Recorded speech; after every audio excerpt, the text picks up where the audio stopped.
Pedestrian crossings and pedestrianised areas. For works on or near a pedestrian crossing, see pages 50 and 51 of the Code for Advice. In pedestrianised areas, the working space and vehicles, plant or materials must be enclosed by pedestrian barriers. If you are planning works using a shuttle lane, you can find further guidance on the use of portable traffic signals or portable pedestrian crossing facilities in the Traffic Advisory Leaflet 211, Portable Traffic Signals for the Control of Vehicular Traffic, and Traffic Advisory Leaflet 311, Signal Control Pedestrian Facilities at Portable Traffic Signals. Temporary closure of a footpath. Where it's necessary to close an independent footpath, i.e. not adjacent to a carriageway, a temporary traffic regulation order or temporary traffic notice will be required in a similar way to when a carriageway is closed. Pedestrian access to all properties and premises must be maintained at all times. Cycle routes. Look after cyclists.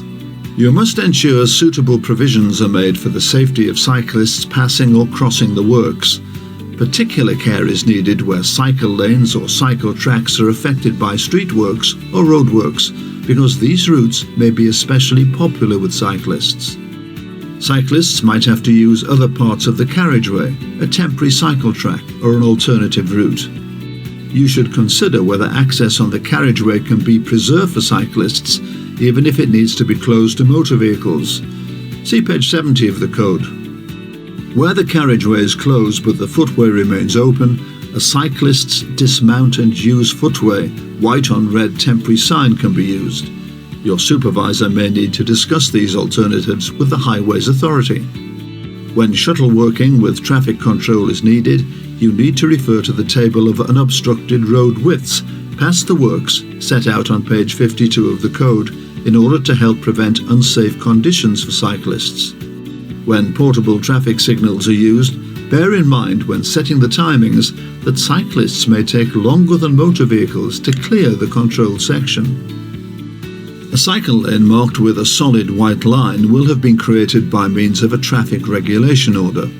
Where one of these is affected by planned works, your supervisor will need to discuss the situation with the Highway Authority well before the work starts, because it may be necessary to obtain the appropriate consent to suspend the cycle lane. Consent is not required in advance for emergency works, but must be applied for retrospectively at the earliest opportunity after commencement.